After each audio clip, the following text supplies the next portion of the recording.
देखो कार्यपत्र के 40 कक्षा 8 है। दिए गए चित्र को देखकर नीचे लिखे प्रश्नों के उत्तर देने आपको। पहले ये चित्र देखिए आप, क्या दिखाई दे रहा आपको? बोलो।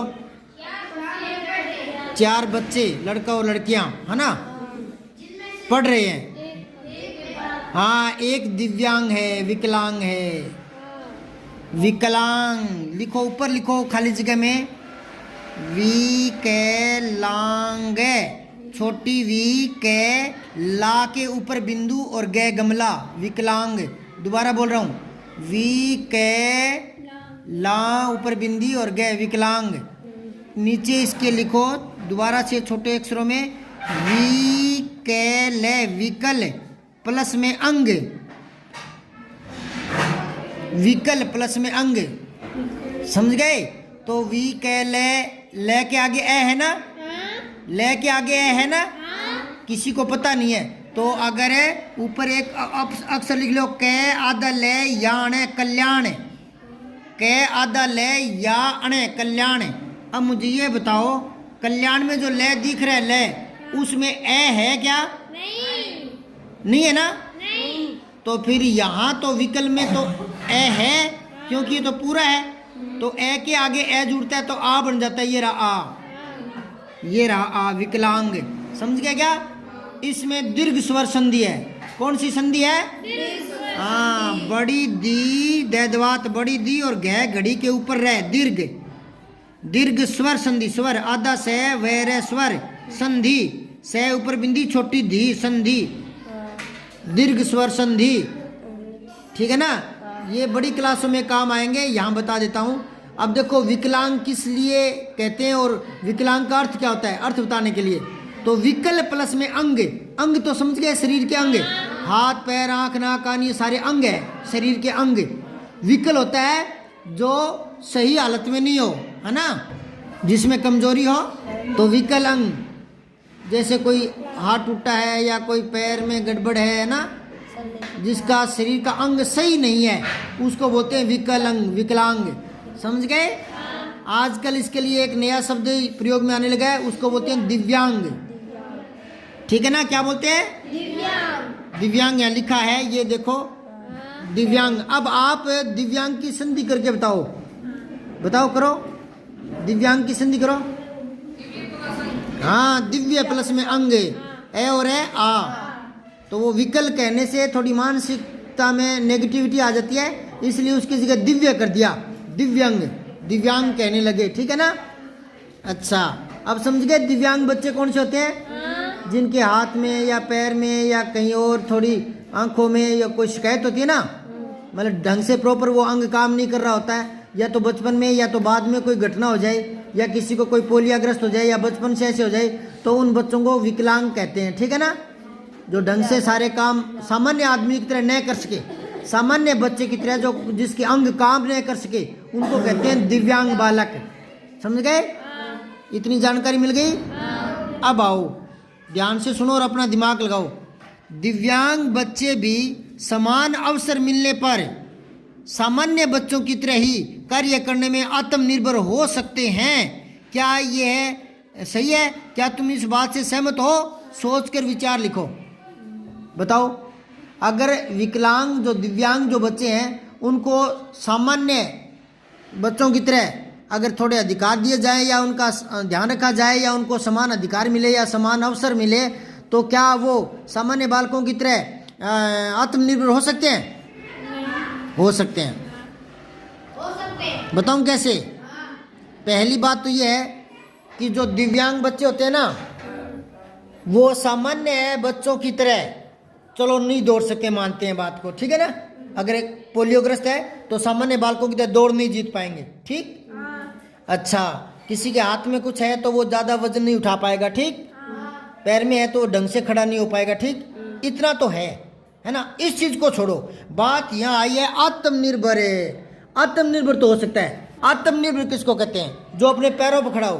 पैरों पर खड़े होने का मतलब यूँ नहीं है कि कोई खड़ा है, पैरों पर खड़ा होने का मतलब है जो दूसरे पर आश्रित नहीं है। अब आप किस पर आश्रित हो? अपने मम्मी पापा पर। आपको 10 रुपये चाहिए पेंसिल के लिए तो किससे मांगोगे?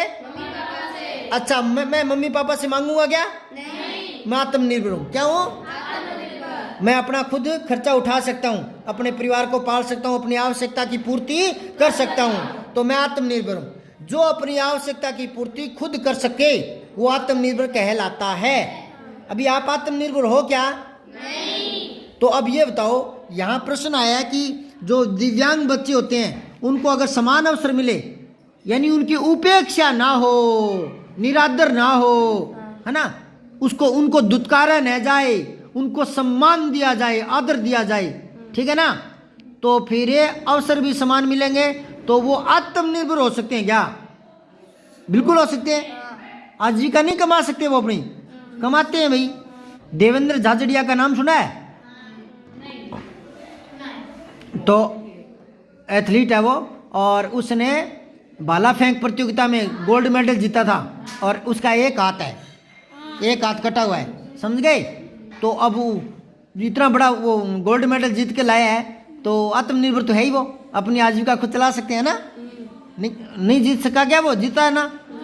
तो बात यह है कि आत्मनिर्भर हो सकता है। इसमें यूं नहीं है कि जो विकलांग है वो सामान्य बच्चे की तरह दौड़ सकता है क्या? यूं नहीं पूछा, यूं पूछा कि आत्मनिर्भर बन सकता है क्या? तो बताओ, कमा सकता है वो आपकी तरह? कमा सकता है, आत्मनिर्भर हो सकता है, बशर्त उसको समान अवसर मिलने चाहिए, उनकी उपेक्षा नहीं की जानी चाहिए, ठीक है ना। अब वो कह रहे हैं अपने विचार लिखो, तो ये विचार मैंने बता दिए। अब लिखो, कैसे लिखोगे? लिख लो, मैं बोलता हूं। यदि समाज की तरफ से तथा सरकार की तरफ से, सरकार की तरफ से दिव्यांग जनों को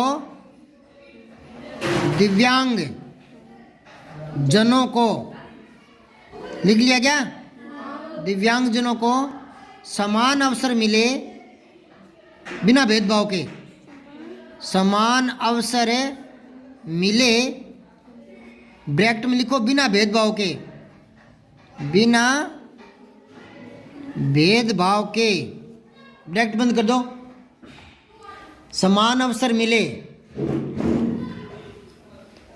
तब दिव्यांग बच्चे भी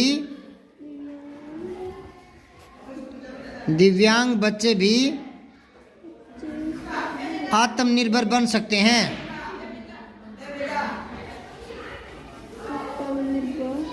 आत्मनिर्भर बन सकते हैं। आजकल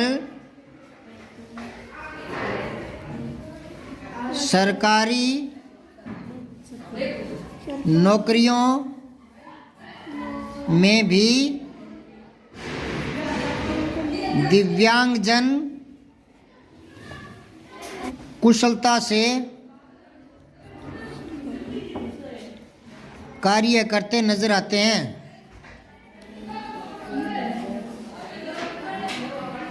कुशलता से कार्य करते नजर आते हैं। एक इधर पता नहीं वो सुनाजा नाडा कौन सा ढाणी है, वहाँ पर मेरे साथ के गुरुजी लगे हुए हैं, आंखों से बिल्कुल अंधे हैं और पढ़ाते हैं। समझ आई क्या बात है?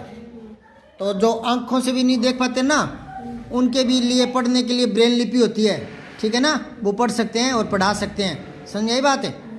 और जो वैसी और हाथ पैर से कोई दिव्यांग है, वो उनके लिए भी ये बोलते हैं उसको पैरालंपिक गेम्स होते हैं उनके लिए।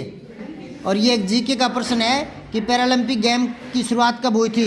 1948 में शुरुआत हुई थी, ठीक है ना। एक लाइन लिख लो, दिव्यांगजन के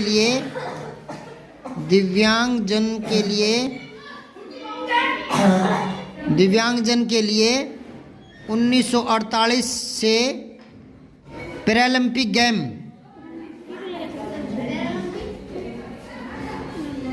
मैं बोल रहा हूँ, लिखो। पे पर दो मात्राएं, पई, रा, ले के ऊपर बिंदी और छोटी पी और के, Paralympic game, Paralympic game.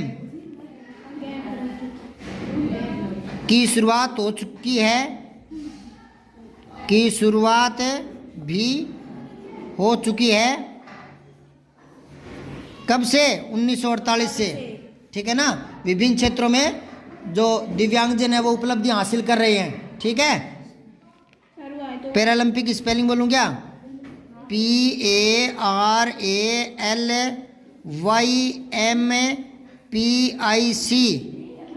GAMES।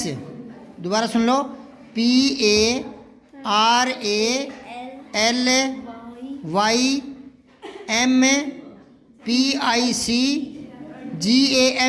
Games. ठीक है। दूसरा प्रश्न देखो, चित्र में देखकर बताइए कि ये बच्चे आपस में क्या बातें कर रहे हैं। इनकी बातचीत संवाद के रूप में लिखो। तो ये बच्चे क्या बातचीत कर रहे हैं, हमें क्या पता क्या कर रहे हैं, है ना। अब ये बात क्या कर रहे हैं हमें तो नहीं बताना, पर आपको क्या करना है, अपने हिसाब से और दिमाग लगाकर एक संवाद तैयार करना है। संवाद क्या होता है? संवाद के लिए एक शब्द आता है वार्तालाप। बातचीत कह सकते हो, साधारण शब्दों में बातचीत। वार्तालाप संस्कृत का शब्द है, बातचीत को ही वार्तालाप कहते हैं। और साहित्य में कहते हैं कथनोपकथन, कथन और उपकथन। पहले कोई बात बोलता है, उसके बदले में दूसरा कोई बात बोलता है, तो उसको बोलते हैं कथन और उपकथन। कथन और जैसे मैंने कोई बात बोली वो कथन हो गया, फिर आप बदले में बोलोगे उसके प्रत्युत्तर में, तो वो उपकथन। तो कथन उपकथन ये नाटक में होते हैं। एक तो होता है निबंध, एक होता है कहानी, एक होता है कविता। ऐसे ही नाटक होते हैं, नाटक है तो उनमें संवाद लिखे जाते हैं। कहानियों में तो क्या होता है बेटा, लेखक खुद कहानी कहता है, एक राजा था, उसके ये था, वो था, वो था, खुद ही कहानी कहता है। लेकिन नाटक जो होते हैं उनमें लेखक कहानी खुद नहीं कहता, पात्र बना देता है। वो पात्र आपस में बोलते जाते हैं, कहानी आगे बढ़ती जाती है। ऐसे ही आपको संवाद तैयार करना है। ठीक है। तो दिमाग लगाकर संवाद तैयार करो। इनको देखो पहले 2 मिनट, आपके मन में संवाद आने लगेंगे, बातचीत। जैसे आप यहाँ बैठे हो, इनमें से कोई एक तो ये पढ़ रही है, लिख रही है, तो कोई भी दिमाग में तैयार करो कि ये क्या बातें कर रहे हैं। इनके नाम रख लो पहले, गुल्लू मुल्लू है नहीं है, इनके चारों के नाम रखो। नाम रखो, क्या क्या नाम रखो बताओ। ये तो 2 चोटी वाली लड़की है ना, इसका नाम रख लो काली। नहीं नहीं, ऐसे उल्टे नाम देख लो। इसका नाम रख लो रानी। ये छोटा सा नाम इसके पास रख लो रानी। ठीक है ना। और इसके पास ये गुल्लू बैठा ना, इसका नाम रख लो पवन। ठीक है। और इसके पास ये जो लड़की लिख रही है ना, इसका नाम लिख लो बबीता। नाम ही तो रखने हैं, कुछ भी रख लो। ठीक है। और ये इधर गोलू मोलू बैठा ना व्हील चेयर पर, इसका नाम रख लो दिनेश। क्या नाम रख लो? दिनेश। अब संवाद लिखते हैं। पहले ये जो लड़की है ना रानी, ये कुछ कह रही है। रानी को कह रही है। रानी, इसके रानी लिख के नीचे आगे डैश लगाओ। लगा दिया। ठीक है ना। कई बार संवाद लिखते हैं तो इस चिन्ह का प्रयोग करते हैं, जैसे विसर्ग लगाते हैं ना, उस चिन्ह का भी प्रयोग कर लेते हैं नाम के आगे। कई बार ये डैश सा लगा देते हैं। ठीक है ना। तो कोई भी लगा सकते हो। तो ये रानी कह रही है, क्या कह रही है? रानी कह रही है, पवन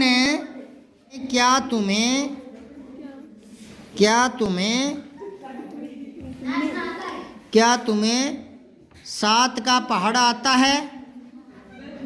7 का पहाड़ा आता है? प्रश्नवाचक चिन्ह लगा दो आगे। ठीक है। पवन। अब नीचे लिखो, रानी के नीचे लिखो पवन और उसके आगे डैश लगाओ, मतलब वो पवन कह रहा है। हाँ आता है। हाँ के कोमा लगाओ और पूर्णविराम लगा दो, आता है। लगा दिया। फिर इसी के आगे लिखो लिख कर दिखाऊं, लिख कर दिखाऊं, दिखाऊं के आगे प्रश्नवाचक चिन्ह लगा दो। लिख कर दिखाऊं मतलब ये पूछ रहा है। ठीक है। अब बीच में ही है ना बबीता बोल पड़ी, बबीता। नीचे लिखो, पवन के नीचे लिखो बबीता। और फिर डैश लगाओ। अब बबीता बोल पड़ी, क्या बोल पड़ी? मुझे तो 25 तक पहाड़े आते हैं। पे आधा च बड़ी ची और से 25 तक पहाड़े लिखने आते हैं। पहाड़े लिखने आते हैं। ठीक है। अब नीचे लिखो पवन। अब पवन बोल पड़ा, क्या? तो चलो 19 का पहाड़ा लिख के दिखाओ। 19 छोटा ऊ आधा न बड़ी नी से 19। तो चलो 19 का पहाड़ा लिख कर दिखाओ। लिख कर दिखाओ। अब बबीता,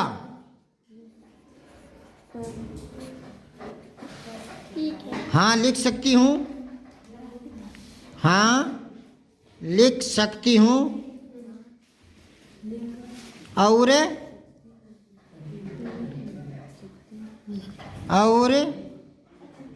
बिन देखे बोल भी सकती हूँ। बिन देखे बोल भी सकती हूँ। लिख रहे हो क्या बराबर है? अब इसका तो नाम लिखो, दिनेश का तो नीचे लिखो दिनेश। मैं लिख कर दिखाऊं। दिनेश, दिनेश कहेगा तो लो ये पेन कॉपी। तो लो ये पेन कॉपी, कोमल गाओ, लिख कर दिखाओ। लिख कर दिखाओ। एक बार पिछली बार भी मैंने आपको ऐसी संवाद लिखना बताया था क्या? अब मैं आपको कोई चित्र दूं ऐसे और आपको कहूँ संवाद लिख के दिखाओ, तो लिख दोगे? एक टेस्ट लूँगा कभी टाइम मिला तो, पक्का? सही बताओ। चलो अब दिनेश की बारी आ गई ना, बोल दिया ना। अब नीचे ब्रैकेट में लिख लो, जब कोई बोल नहीं रहा होता और काम हो रहा होता है ना, ध्यान से, बहुत बड़ी बात बता रहा हूँ बेटा मैं, ये नाटकों की बात है। हालांकि मैं कोई नाटककार नहीं हूँ, लेकिन इतने साल पढ़ाई की है तो जानता तो हूँ ना। तो जब ये पात्र बात नहीं कर रहे होते और कहानी को आगे बढ़ाना होता है, कुछ घटना हो रही होती है, तो उसको ब्रैकेट में लिख देते हैं। तो यहाँ ब्रैकेट में लिखो, नीचे ब्रैकेट में लिखो, बबीता पहाड़ा लिखने लगती है। बबीता पहाड़ा लिखने लगती है। पर्दा गिरता है, ऐसे आता है ये, ठीक है ना। कोई घटना हो रही होती ना, तो फिर अगला सीन आने वाला होता है ना, तो उससे पहले यहाँ ब्रैकेट में लिख दिया जाता है पर्दा गिरता है, फिर आगे लिखते हैं पर्दा उठता है। नाटक में ऐसे होते हैं, ठीक है। चलो ये पहाड़ा लिखने लगती है ना। पहाड़ा लिखने के बाद ये दिनेश फिर कहता है, दिनेश फिर से कहता है, शाबाश बबीता, शाबाश बबीता। ठीक है, ये संवाद पूरे हो गए। और भी लिख सकते हैं पर पेज ही खत्म हो गया। ठीक है, अब आओ आगे आकलन 6। बढ़िया संवाद हो गया ना। अब 6 में देखो, मैं बोल रहा हूं साथ साथ मन में पढ़ना आप।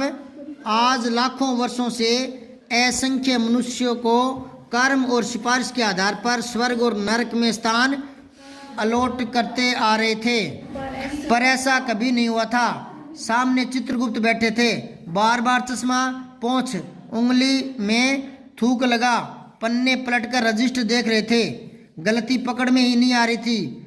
आखिर खींच कर, मतलब झुंझला कर रजिस्टर इतने जोर से बंद किया कि एक मक्खी चपेट में आ गई। जैसे गुस्से में कोई चीज देख रहा हो, यूं पेज पलट के दिखाई ना दे तो गुस्सा आया, यूं के ढैड, तो बीच में कोई मक्खी मर गई आकर। ठीक है, तो उसे निकालते हुए बोले, महाराज कुछ समझ में नहीं आता। 5 दिन पहले भोलाराम के जीव ने देह त्यागी थी। देह मतलब शरीर, मतलब वो मृत्यु को प्राप्त हो गया था भोलाराम का जीव, पर अभी तक यहाँ नहीं आया। ठीक है ना। ये कोई पाठ है जिसका नाम है भोलाराम का जीव। बहुत ही रोचक कहानी है हरिशंकर परसाई की, तो उसमें से कुछ पद आपके आया ये। अब इसमें से आपको उत्तर देने हैं। मनुष्यों को स्वर्ग और नरक में स्थान मिलता है केवल सिफारिश से, जल्दी पहुंचने से, दौड़कर आने से, कर्म और सिफारिश से, कर्म और स्पर्श। दोनों। ठीक है। अब दूसरा प्रश्न देखो, दिए गए शब्दों को अलग अलग भाषा में लिखना है आपको।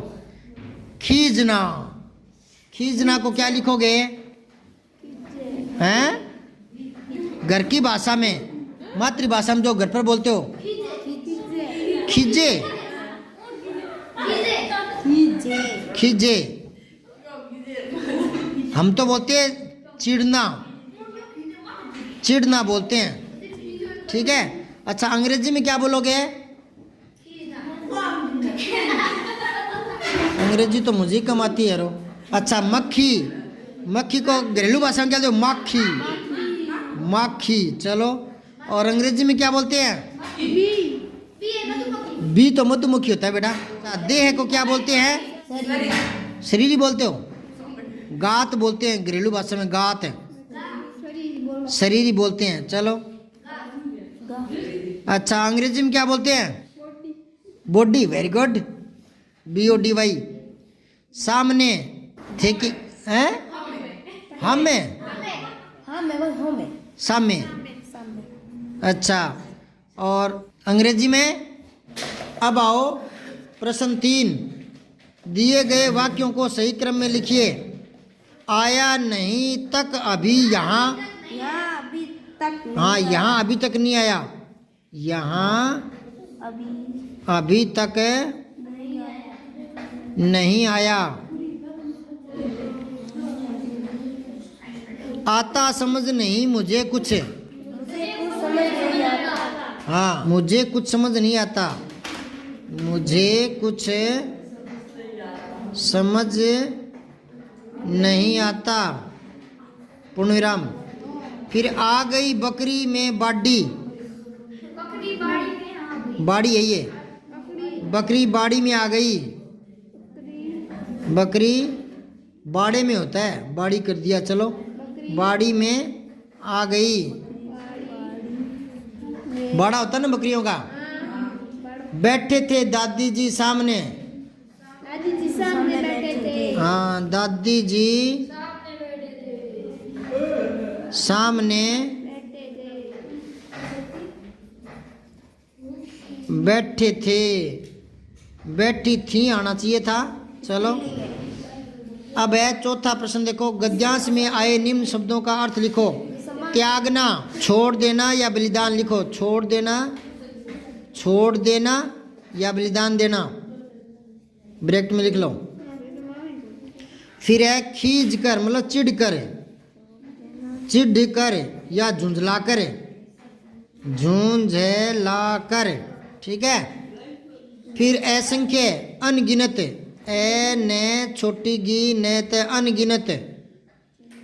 सिफारिश, सिफारिश को क्या बोलते हैं? चापलूसी करना भी बोलते हैं, चापलूसी करना, चापलूसी करना। इसको अंग्रेजी में बोलते हैं रिकमेंडेशन।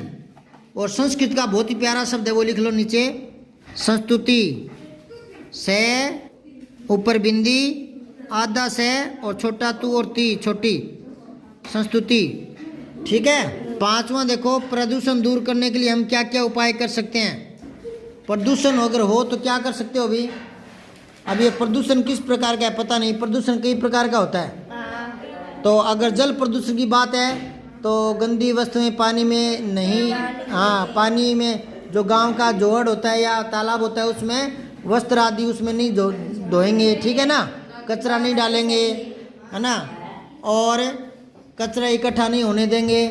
ठीक है ना, और पेड़ पौधे ज़्यादा लगाएंगे, समझ गए?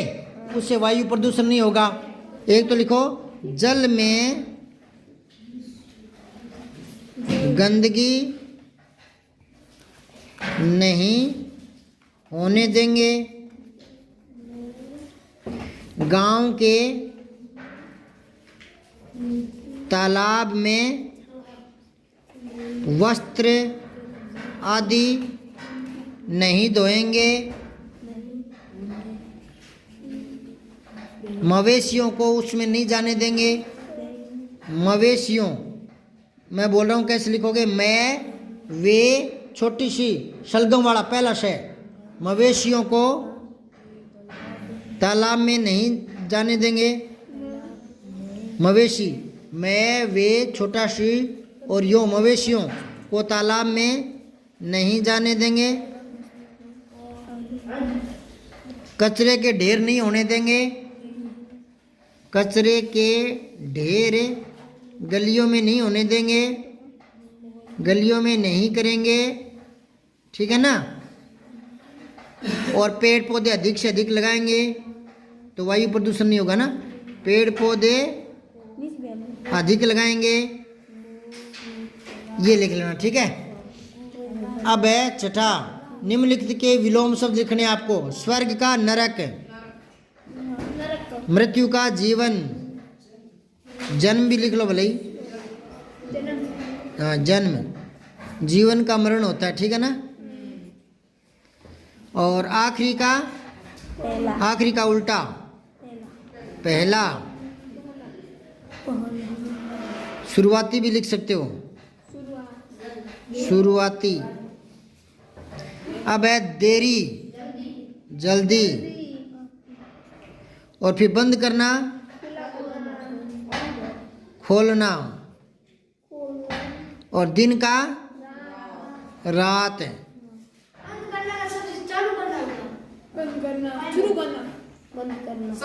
हाँ चालू करना भी लिख लो, सही है, चालू करना दोनों ही बात है।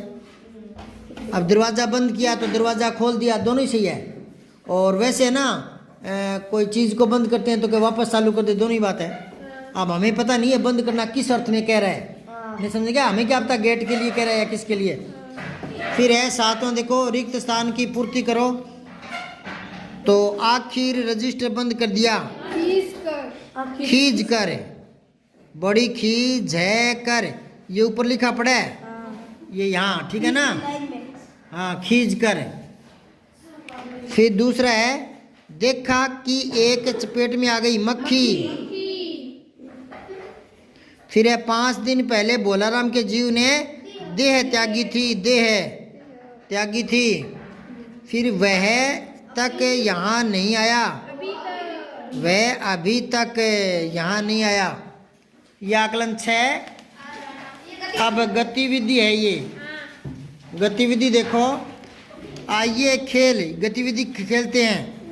खेलते समय अपने 1-2 साथी को भी साथ ले लीजिए। आप माचिस की 24 तिलियों को नीचे लिए चित्र दिखाए गए चित्रों के साथ जमा दीजिए। ये 24 तिलियाँ हैं, कितनी है, 24 माचिस की तिलियाँ हैं। अब वो क्या कह रहा है, गेम क्या है, गेम ये है कि यह जाली वर्गाकार दिखाई दे रही है, यह एक वर्गाकार जाली अपने में अनेक वर्ग छिपाए हुए हैं। आप जरा गिनकर बताइए कि इसमें कुल कितने वर्ग हैं। वर्ग जानते हो क्या, जिनके आमने सामने की भुजा बराबर हो, गणित में पढ़ा है ना। तो ये डिब्बे से बन गए नहीं, ये वर्गाकार है। तो आपको वर्ग गिनने कितने हैं, तो गिनते हैं। देखो, पहले में 1 नंबर डालो, दूसरे में 2, तीसरे में 3, चौथे में 4, पांचवें में 5, 6, 7, 8, 9 हो गई। कितने हो गए बेटा, 9। अब और देखो, पहला, दूसरा, चौथा, पांचवा, ये पहला, दूसरा, फिर चौथा, पांचवा, ये पूरा, ये हो गया एक और 10वां हो गया। नहीं समझे क्या? इसके सही बीच में जो तिली दिखाई दे रहे हैं ना, उसके ऊपर 10 लगा दो, जो बीच में, दोबारा बोल रहा हूँ, देख लो, 1, 2, 4 और 5, ये इतना बड़ा 4 खानों का, इसकी बाहरी बाउंड्री देखो, बाहरी बाहरी बार बार, ठीक है ना। तो ये एक और वर्ग बन गया ना। तो इसके ठीक बीच में लाल सी वो ना, उसके ऊपर 10 लिख के छोड़ दो। तो फिर अगला जो है उसके ऊपर 11 लिख लो। 11 में कौन कौन से हो जाएंगे, 2, 3, 5, 6, ये मिलकर 2, 3 और 5, 6, ये भी वर्ग हो गया ना, ये 11 हो गई। ऐसे ही नीचे बन गया 12वां, कौन सा, 4, 5, तो इसकी बाहरी बाउंड्री देखनी है, बाहरी 4, 5, 8, 7 और ये ऐसे बन गया ना। अच्छा, 13 इधर बन गया, 13 में कौन सा हो गया, 5, 6, 8, ये हो गया ना। और भी कोई बन रहा है क्या, हाँ, एक ये रहा पूरा का पूरा, तो ये कितना हो गया, 14 हो गया ना। सब्सक्राइब करके बेल आइकन ज़रूर दबाएं।